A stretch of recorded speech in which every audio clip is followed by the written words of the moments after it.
May nakita kong kangaroo. Promise. Dude. Bye-bye, baby. Saan ka pumunta? Iwan na kita.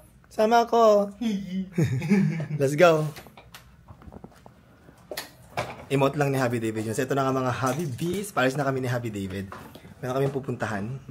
And andito naman ang mga pamangking ko. Tapos sina Ate Rose nandito sa bahay. So sila muna para sa bahay. And Lucia and Bella daw. And natapos na rin pala today ang ating landscaping work, Pem. Oo, sobrang saya ko. Because nung first tayo ni landscape, hindi ako masyado satisfied sa result.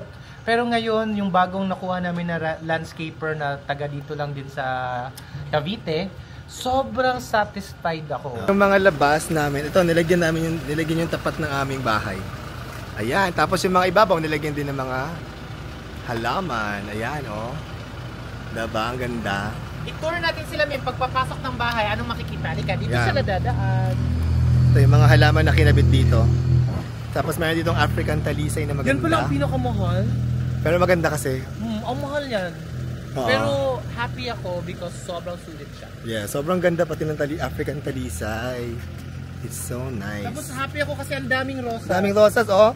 Alam mo kung ba't maraming rosas? Bakit? Kasi nandito si Ate Rose. Si Ate Rose ang mother of roses. Char, ito pa, oh. May rose dito. Ate Rose, alam mo kung ba't ang daming rose? Pinangalan yan sa'yo. Roses. Ayan, puro roses, oh. Iba't ibang klaseng roses. Sabi ni Ate Rose, kanina, nag-uusap kami siya, Sir, hindi kaya yan tangayin ng hangin pag sobrang lakas ng hangin, diba? Ceramic yung ating pot, mabigat. Mabigat yung pot. Yes, ito pa yung ating garden dito pagpasok natin.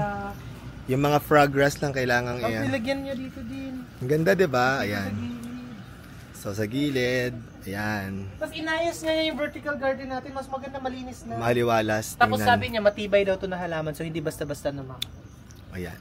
Tsaka itong ating mga maki ba yung tawag dyan? Oo. Nung first na landscaper natin, maliit na something na nilagay niya. Parang ang laki ng paso, pero ang liit na nilagay. Parang bitin. Yes. Eto maganda na talaga. Yes. Pinuno niya pa. And lastly, ito na yung ating vegetable garden. Eto yung favorite ko.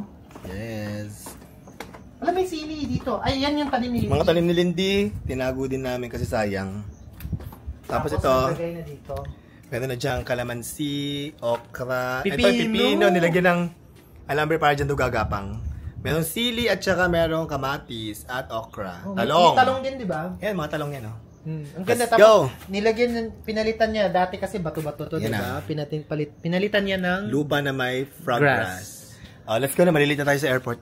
Bye, Ate Rose, ingat kayo. Ay, sila mag-iingat. Kami mag-iingat. Si Bye-bye. Bella, hindi ako nakapag-buy. Let's go na. Taas po. Sa taas eh, hindi nakababa. Bye, Bella! I love you! Hala. Let's go na, let's go, malilito tayo. Ingat po kayo, sir. Thank you. Tapos na kami kumain ni Happy David dito sa Mabuhay Lounge. Nag-dessert na kami. Sweet ng asawa ko. Kinuha ako ng water. Habang naghihintay ng aming boarding. So, waiting lang kami ng boarding namin, guys. Si Happy David busy. Hindi ako pinapansin. So, eto na nga mga Happy Bees. Andito na kami ni Happy David sa Hi. Melbourne. Australia! Andito kami sa Golf Country Club kasi bakit tayo nasa Melbourne, Mim? Because ako ay mag-host at kakanta para sa isang kasal. Kasal ng kanyang batchmate at friend. Barkada ni Happy David nung college. Nung Si college. Debbie. Yes. Yes, andito kami guys. Ang ganda dito sa Golf Club. Ang ganda nung pinagstayan namin dito. Tingnan, pakita natin. So, ayan. Si Happy David. Ito yung aming accommodation. Sobrang laki. At dyan lahat nagstay. Yan. Ganda ng Dito. bahay na to. Ang ganda. It's hindi ko alam kung anong tawag ito. Hindi naman to parang hotel or what eh, no? Hindi. Ang ganda. Kasyang mansyon. Tapos baby, tingnan mo yung view. Ganyan Ang ganda din yung ng view sa amin sa view. Bukidnon. Ang ganda ng view dito, guys. Ayan, no? Baby, ganyan Look din at yung view sa Bukidnon. Oo nga. Alam mo, parang nasa Pinas lang dito, no? Tingnan mo, oh. Pero lamig. Sobrang lamig. Hindi naman malamig. Sakto lang yung lamig, parang Baguio feels, no? Parang Baguio. Compared Ay, sa ang US, ganda pala mas tumambay malamig dyan. sa O, pwede tumambay dyan mamaya. Sa parang pergola. Pergola? Parang pergola lang ang dating, diba? So, dito kami magstay ni Happy David for 5 days. 5 days. Yes. Kiss na. La. Ang lamig-lamig yan. Dapat may kiss. May nakita kong kangaroo. Promise. Dude. Kangaroo ba yun o sigbin? Kangaroo. Ano? Meron nga! kangaroo. Baka tumakbo, wait lang. May kangaroo nakatingin dito. May kangaroo.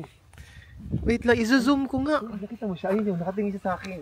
Hala, tapos habulin ka. Medyo maliit pa siya. Tingnan mo yun. Meron mga, meron pang sige ayun, ang dami nila. Baby, hindi kaya tayo kakagatin yan? Ang daming kangaroo.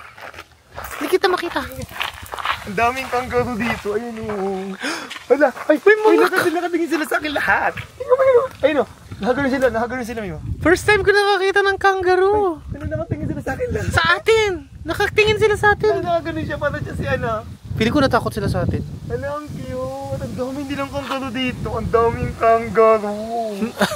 Sana sa... Oh my God, na-amaze ako. Ang daming kangaroo. Di ba yan sila mga ngagat? Nakatingin sila sa atin. Sabi nila, sino yung mga dalawang bakla? Look at them. Ang ganda-ganda na. Totoo ang kangaroo. Charot. Hindi pala siya guni-guni lang. Hindi siya guni-guni. Totoo siya. Takot ako baka may rabies yung kangaroo. Pag nakagat ka ng kangaroo, magiging kangaroo ka din, meme. Paano yung position ng kangaroo? Talon. Talon ka. Ayoko. Oto. So nagtanong na ako dito, sabi ko, Pag kinagat ka ba ng kangaroo, may rabies ba? may rabies ba? Delikado ba? Ang sabi dito, tama naman sila. Wala namang rabies ang kangaroo. Bakit? Hindi ka naman nila kakagatin. Ang gagawin nila sa'yo, Susuntukin. Baby, I dare you, lapitan mo yung kangaroo. Yuko, baka suntukin ako. Sige na, please. Baka suntukin ako. Ako na lalapitan ko. Videohan mo ko. Sige, suntukin ka. Hindi yan. Hi po, sabihin mo. Hi po. Hello po. Meron baby yung isa. May baby siya. May dala nga yung... May dala. Meron siyang babying kasama. Hoy, ma'am, lalapit ka doon. Lumalayo na sila. Sinasabi ko sa'yo. Ay, they're eating. But I'm their lost brother. Halo, tingnan mo yung cute. Oh, teka. Yung isa, yung lalaki na malaki ang braso, siya yung napaiwan. Oo, kasi siya Yung mga magtatanggol. babae nasa Siya ang magtatanggol. Tingnan nga. Susuntukin ako niyan. Oo, baka suntukin ka niyan. Na-zoom mo? Hindi. Ngayon pa ako Hindi ko nakakita ng kangaroo in person. Ila. Ang laki pala ng kangaroo. Yes. Hindi ka namin. Ayoko. Talaga na dito. Ayun na nga. Uwi tayo. Tumitingin sila sa akin pag gumagalaw ako palapit sa kanila. Pogi mo daw kasi. Hindi. Ready?